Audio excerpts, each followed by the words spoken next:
Bismillahirrahmanirrahim. Assalamualaikum warahmatullahi wabarakatuh. Salam sejahtera untuk kita semua. Perkenalkan, nama saya Zulhaida SSTMKes, salah satu dosen tetap di program studi D3 Kebidanan Fakultas Keperawatan Universitas Indonesia Timur Makassar. Pada kesempatan kali ini, saya akan menjelaskan tentang mata kuliah yang saya ampuh. Mata kuliah yang saya ampuh adalah mata kuliah Asuhan Kebidanan 4, Patologi Kebidanan 2. Mata kuliah ini merupakan mata kuliah wajib dan penting di program studi D3 Kebidanan.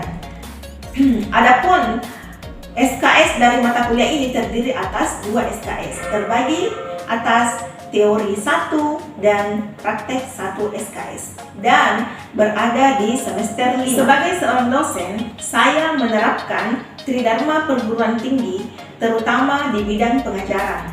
Metode pengajaran yang saya gunakan dalam pembelajaran ini adalah metode DIA, di mana D adalah delivery, E adalah interaction, dan E adalah assessment. Metode pembelajaran delivery adalah metode pembelajaran di mana dosen memberikan pembelajaran kepada mahasiswa agar mahasiswa mampu menyerap dan memahami serta meningkatkan pembelajarannya berdasarkan CPL. Adapun CPL atau capaian pembelajaran lulusan di sini terdiri atas 10 CPMK, di mana 10 CPMK terbagi atas 14 sub CPMK, tidak termasuk pertemuan ke-8 dan pertemuan ke-16 yaitu final test. Dan CPMK ini terdiri atas beberapa bahan kajian. Untuk CPMK 1 yaitu mampu melaksanakan asuhan kebidanan pada ibu dengan komplikasi kelainan penyakit dalam masa kehamilan. CPMK 2 mampu melaksanakan asuhan kebidanan pada ibu dengan komplikasi kelainan penyakit dalam masa persalinan. CPMK 3 mampu melaksanakan asuhan kebidanan pada ibu dengan komplikasi kelainan penyakit dalam masa nifas. CPMK 4 mampu melaksanakan asuhan kebidanan pada ibu dengan gangguan reproduksi. CPMK 5 mampu melaksanakan asuhan kebidanan pada infertilitas.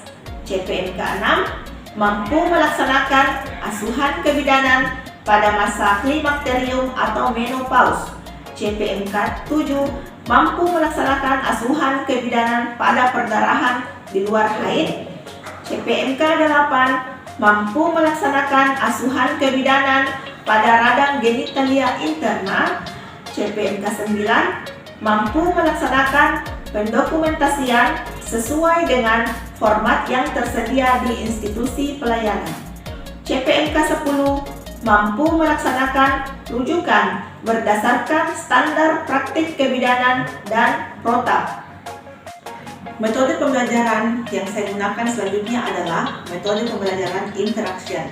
Metode pembelajaran interaction adalah metode pembelajaran yang terjadi antara dosen dengan mahasiswa, yang di dalamnya terjadi interaksi antara dosen dengan mahasiswa. Adapun terdiri atas 1. Studi basic learning, yang kedua diskusi, yang ketiga kuis, dan Google Meet.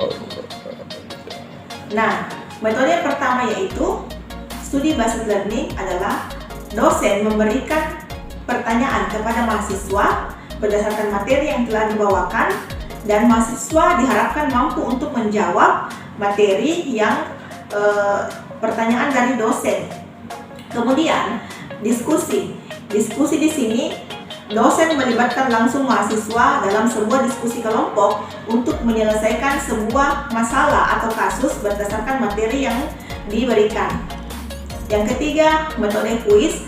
Pada setiap akhir pertemuan, saya biasanya memberikan kuis kepada setiap mahasiswa sebagai nilai tambah di setiap akhir pertemuan.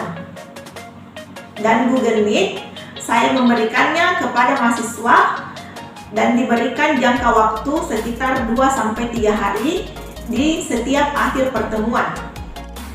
Adapun deskripsi singkat dari mata kuliah ini adalah mahasiswa diharapkan mampu melaksanakan asuhan kebidanan pada wanita atau ibu dengan kelainan, komplikasi, penyulit yang lazim terjadi dalam kehamilan, persalinan, dan nifas, serta gangguan sistem reproduksi, pendokumentasian sesuai dengan format di institusi pelayanan, serta rujukan sesuai standar praktek kebidanan sesuai dengan protap.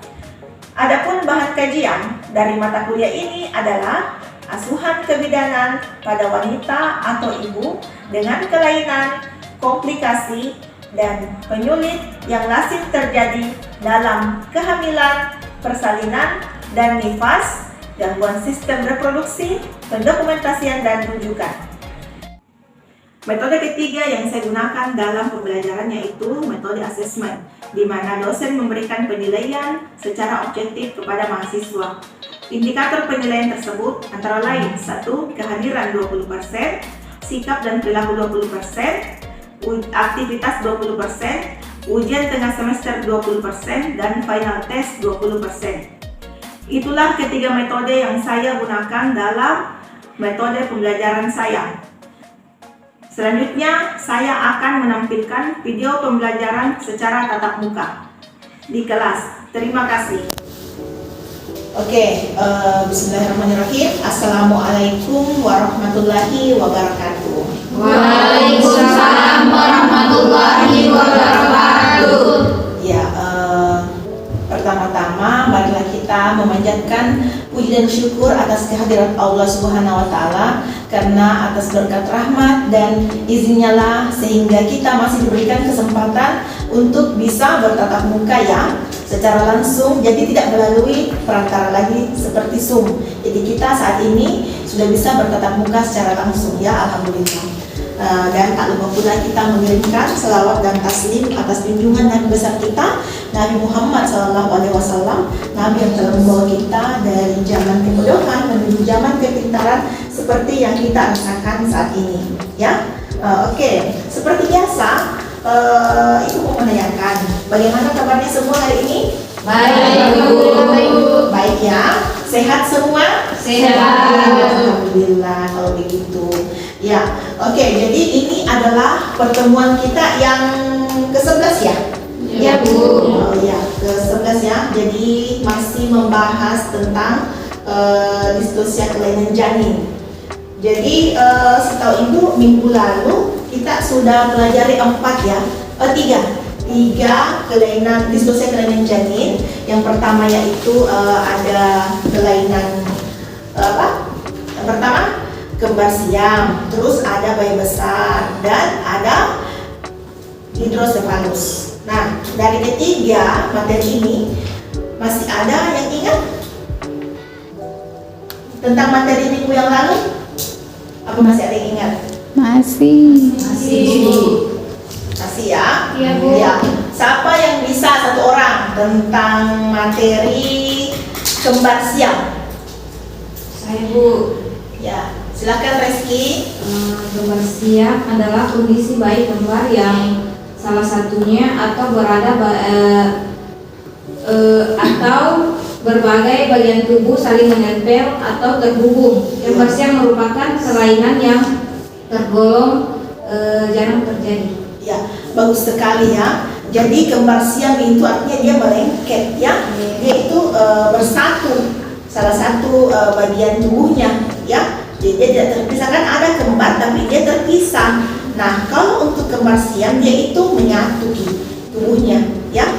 Jadi dia tidak berpisah, dia bersatu. Materi yang lainnya itu ada hidrosefalus. Ada yang masih ingat apa itu hidrosefalus? Bu, siapa? Ya, oke, Habibah. Hidrosefalus adalah kondisi yang terjadi ketika terdapat penumpukan cairan berlebihan di dalam otak. Ya, bagus sekali ya. Jadi adanya penumpukan cairan di dalam otak. Ya, bagus sekali jawaban dari Habibah.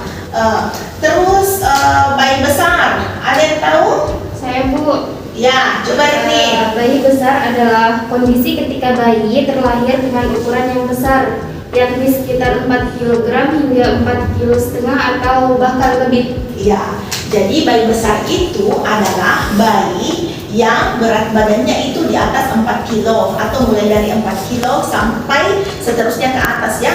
Jadi kalau bayi besar ini biasanya ada yang sehat juga, ada juga yang bermasalah ya. Biasanya kita cek glukosanya, apakah dia glukosanya normal atau tidak. Karena biasanya kalau bayi besar itu biasanya dia mengalami banyak banyak tumpukan glukosa ya dalam tubuhnya.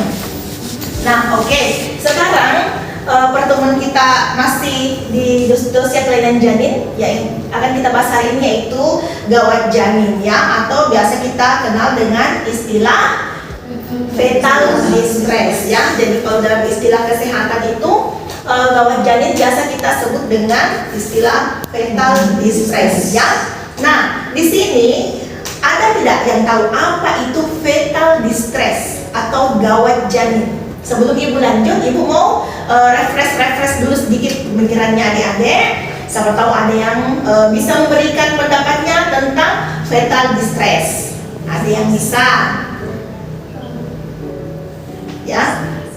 Nah, berdasarkan kesepakatan kita ya, untuk setiap pertemuan itu, siapa yang bisa memberikan pendapatnya untuk setiap materi di awal, ya, dia akan mendapatkan nilai plus dari ibu, ya.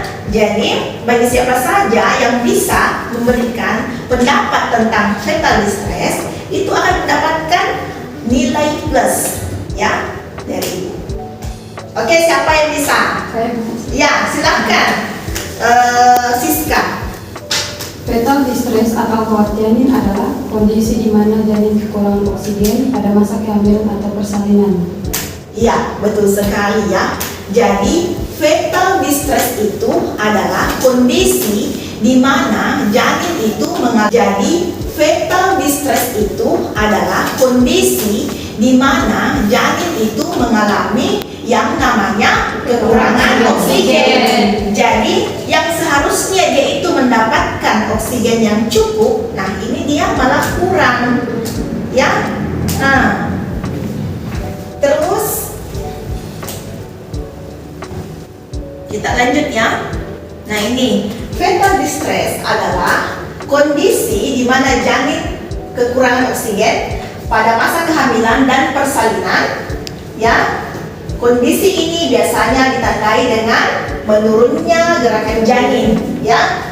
Jadi kalau misalkan jantungnya itu melemah atau tidak beraturan, misalnya di bawah 120, jadi iya, kita katakan itu gawat janin karena yang seharusnya normalnya itu dia sudah lahir, kok tidak lahir, ya. Nah, makanya dikatakan dia janin tak kunjung lahir.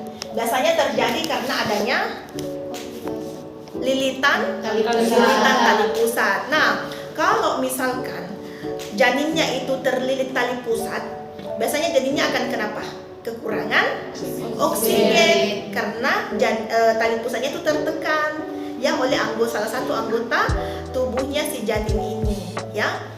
Oke, terus yang kedua, saya harap kalian semua bisa memperhatikan dan menyerap apa yang saya berikan pada saat ini, ya. Ibu berharap kalian bisa menyimpan dengan baik materi tentang gawat janin di otak kalian, di memori kalian, ya. Karena seperti biasa, pertemuan selanjutnya ibu akan refresh, ya. Ibu akan refresh semua materi-materi pada hari ini, ya. Nah, untuk tugas pada hari ini, ibu akan memberikan linknya. Jadi kalian bisa membuka. Di linknya itu akan ada tugas kasus berdasarkan materi-materi yang ibu tadi jelaskan. Nah, kalian yang akan menyelesaikan setelah selesai dikerjakan, kalian kirim ke klik saja tombolnya di situ. Ada klik pengiriman tugas, ya. Jadi di linknya itu sisa kalian klik selesai, maka tugasnya otomatis akan terkirim ke ibu, ya? Ya, Bu. Oke, sampai di sini ada yang mau ditanyakan mengenai materi-materi yang ibu sampaikan tadi? Ada? Atau sudah mengerti semua? Mengerti ya? Nah, kalau tidak ada yang bertanya, ibu yang bertanya, ya? Oke. Saya mau tanya siapa ya? Sepertinya semuanya yang memperhatikan, tapi saya cuma mau review sedikit.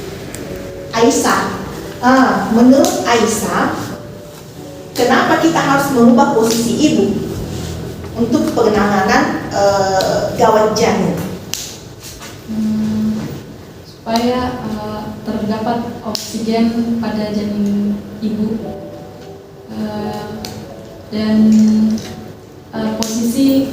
posisi ternyaman agar ibu bisa nyaman dalam persalinan. Iya, betul sekali ya. Jadi kita harus menganjurkan ibu, memberitahu ibu bahwa posisinya seperti ini. Tapi tergantung lagi ke ibunya, apakah ibunya merasa nyaman dengan posisi tersebut atau tidak. Karena apa yang dialami oleh ibu itu juga yang dialami oleh bayinya, janinnya, ya. Oke, sampai di sini mengerti? Oke, kalau begitu saya akhiri pertemuan kita pada hari ini. Dan insya Allah kita bertemu kembali di pertemuan selanjutnya ya, pertemuan ke-12. Dan saya akhiri pertemuan kita dengan ucapan wabillahi taufiq wal hidayah. Wassalamualaikum warahmatullahi wabarakatuh. Waalaikumsalam warahmatullahi wabarakatuh. Ya, terima kasih banyak atas perhatiannya ya. Ya Bu.